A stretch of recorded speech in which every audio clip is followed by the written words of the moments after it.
Hi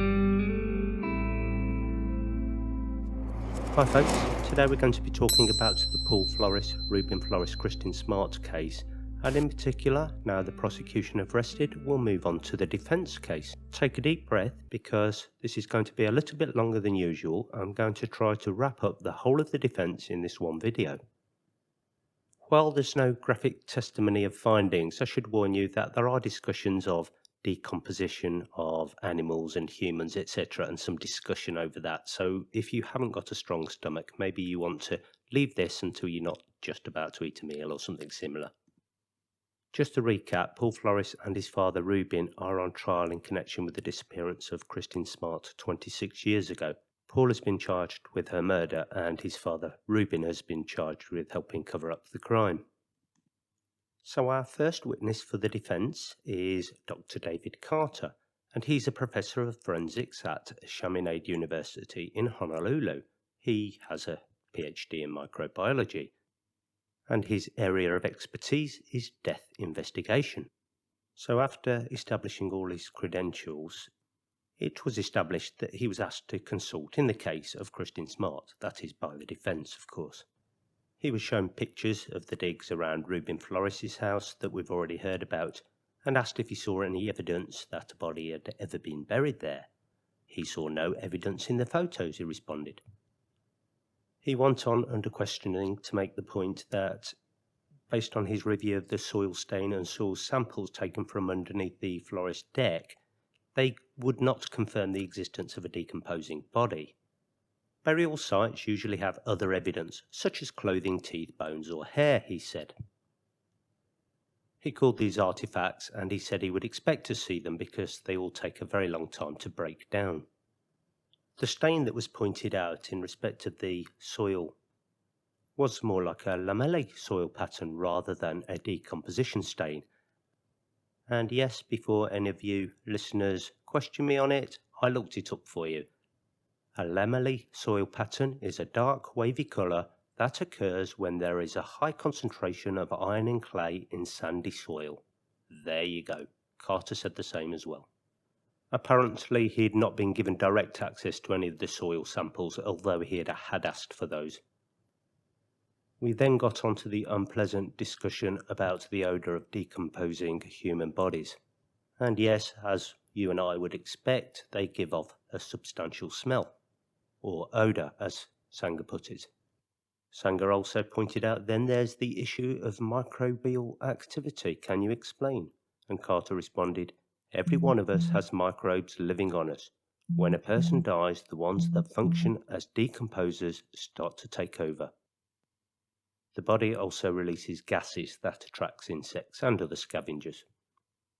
And Carter, under examination, didn't see any such microbial results in the soil. After the break, there were a host of juror questions that were asked.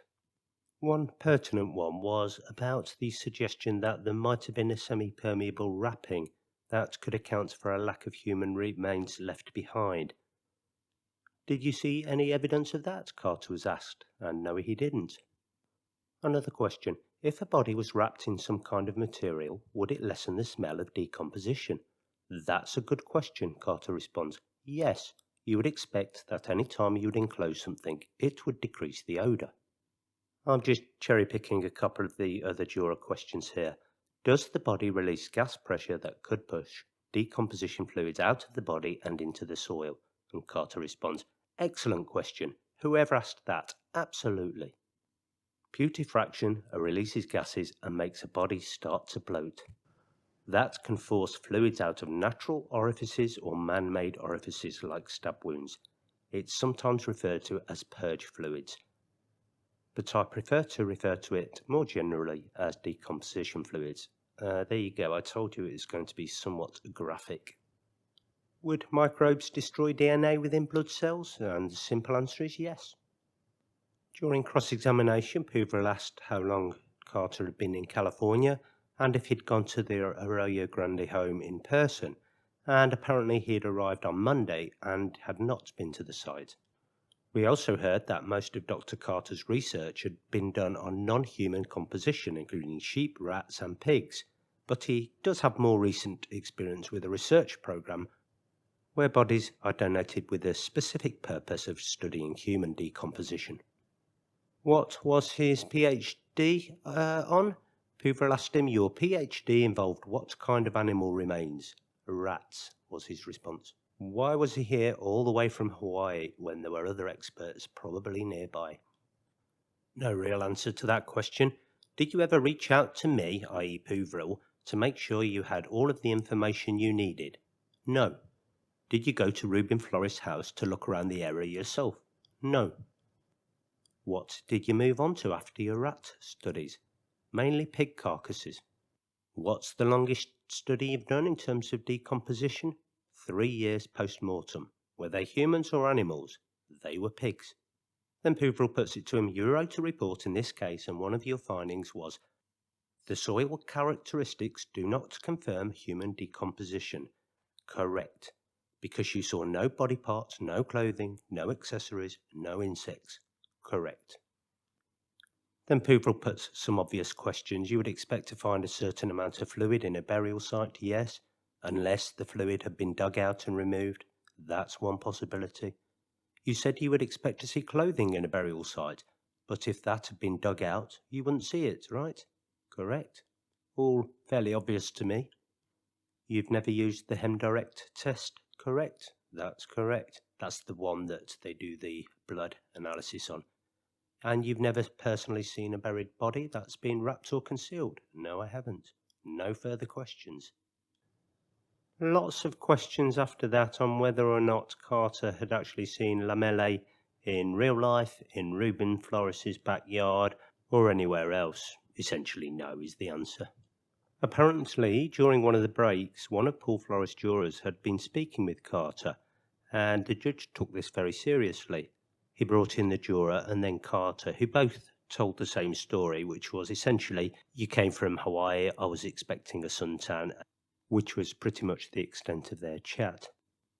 Poovril says, "I'm very concerned this juror sought out a defense witness for a personal interaction, ignoring multiple daily admonitions from the court." When the jury were back, the Judge O'Keefe admonishes them again and re-emphasises that they're not to speak to any witness or any party in the case. "You simply can't do that," she said. Dr. Elizabeth Johnson, our second witness for the defence, took the stand. She's a forensic DNA consultant for public defenders, and we heard that she'd previously worked with Angela Butler, who testified Monday and Tuesday last week. Apparently, Johnson and Butler disagreed on the validity of the human blood test used on soil samples. She said, for example, that the test isn't designed, that's the blood test, to detect blood in soil, and there are multiple studies that show that blood is too degraded by the elements to be detected after about 4 weeks. Johnson had actually reached out to the German company Ceratec, who does the blood protein test that was used by Butler, and they said that they had no validation tests on blood samples exposed to the soil for more than 20 years. So Johnson was back the next day, but at the end of the day, we had a couple of jurors stay behind, one having a concern about the conduct of another juror, a male juror. And this is a juror on Paul Flores' jury. And as a reminder, there are 2 juries in court, one for Paul Flores and one for Reuben Flores. Apparently he'd been laughing in court at some of the testimony, and she didn't think this was professional. Apparently this was maybe just about the attorneys, as she put it, and how he felt they were being unprofessional themselves. He'd been snickering or laughing for about a month, but the comments started today, she said. The judge brought him in and essentially said, if you could refrain from doing that, it would be greatly appreciated, and he said, okay, sure. Interestingly, Sanger, once the jurors had left, said, I think that this juror has gone over the edge. He was admonished previously about various things, but the female juror also concerns me now in that she's come and reported things like this on several occasions. I wonder about the truth of her observations. Sanger moves to have the male juror dismissed, but the judge overrules this and keeps him on. And then we found out apparently this was the male juror that had been admonished for falling asleep previously in the trial. So the next morning we had Dr. Elizabeth Johnson, back on the stand. So we had a reminder that there were no official validation reports about HemDirect, the blood test being used in the soil, and that was confirmed again. But there are validation studies for testing blood on various surfaces, and Johnson responded after the question, yes, they showed that most samples showed significant degradation after just 4 weeks. We heard that the literature in these cases states that false positives can occur. A very apt juror question came up at the end of the day, which was, have you done any research on what causes the false positives in the HemDirect test? And it was blood of other animals, mainly primates, but also ferrets. Now, Sanger, to my mind, is creating some uncertainty about the validity of the positive tests that the prosecution had presented to the jury in their case. Quite simply, is this HemDirect test valid to show there's blood in the soil? And Johnson responds, it cannot be reliable because it hasn't been validated. We got to the stain on the mattress that you'll remember was found or taken from Paul Flores' room, and this was a small dime-sized sample if you remember. Sanger put it to Johnson, was there any scientific value as to whoever it was, deposited this DNA? And Johnson responded, it's uninformative. Is there a reason for saying it's uninformative? It's just not enough data to have confidence to include or exclude somebody. A ton of detail then went on about the statistical analysis and the medical analysis of the sample data sets, all of which I'm going to gloss completely by. After all that, we just established that Kristin Smart couldn't be included or excluded as a contributor to DNA on the samples. Well, as Sanger's tried to undermine a lot of the prosecution expert witness credentials, Puvrell then has his turn, and he asks whether Johnson had spoken at any district attorneys associations, and she says she wasn't invited. From 1997 to 2003, you worked at a lab, but it's not accredited. No, it's not. And in all these years of consulting, you've only testified one time for prosecution. That's correct as well. She's been paid up to about $4,000 to $5,000 in total, and she's never used the HemDirect test in an accredited lab. So here's a question to show Puvrell has done his due diligence. He talks about a study where samples of blood were put on various surfaces, and he asks, were any samples buried? And no, they weren't. He says, and that study concluded when testing other body fluids, even trace amounts of blood will test positive. And Johnson replies, I don't have it in front of me. Puvrell then hands Dr. Johnson the page, the sentence, and the highlighted words. So, well done to him. And in case you are wondering, yes, Puvrell was correct. Quite a few more technical questions, which I won't go into, but Misik eventually had his chance of cross-examination, and I found this exchange funny. You said that the two greatest causes of false positives are pH swing and cross-species blood, such as ferrets. Yes, that's correct. Then he asks, do you know if the weasel is a close relative of the ferret? Puvrell jumps up, objection, which Misik then said, I'll withdraw that. I thought that was funny. Don't know where it came from, but there you go. Do you remember Jennifer, the lady who testified that Paul Flores told her that he'd killed Smart in the summer of '96? Well, we had her boyfriend Brent on the stand. So if you remember, Jennifer had testified that Paul Flores had confessed to her while they were on one of these trips out to a skateboard ramp. Brent said he didn't know Flores, he didn't recognise him as a skateboarder or somebody who frequented the house where they hung out. And Jennifer had never told him anything about this purported confession. Under cross-examination, Puvrell established that there was a point in 1996 when Jennifer stopped going with Brent to the house with the skateboard ramp, and he said it was a little surprising because she always went with him. The court closed for the day, and first thing in the morning we had Detective Henry Stewart. Henry Stewart was the lead detective on the Kristin Smart case from June of '96 through to 1999. Stewart had worked with the FBI in an undercover operation between 2000 and 2001, and this was designed to get a confession from Paul Flores. Now, no confession ever came from the sting operation. Did you surveil Paul Flores? Stewart was asked. I'm not sure what you mean by surveil. Personally, I think he really does, but anyway, that was his answer. Did you follow him to work, for example? I didn't follow him. I did go to a place where he worked in Irvine. Apparently, according to unsealed court documents, the agents associated with the sting befriended Flores and took him to Las Vegas to get him drunk and then to Oklahoma under the pretense of giving him a job. Stewart was also the officer who interviewed Tim, who was at the off-party campus house party where Kristin Smart was seen before she vanished. And Sanger established as part of Tim's testimony that he'd said there was a group from another frat house outside and Paul Flores was walking around with them. And this seems to contradict Tim's earlier statement where he said as they were walking home, Paul Flores came out of nowhere, or words to that effect. We then had Detective Clint Cole, who we've seen before, and he was assigned to the Kristin Smart case in September 2017.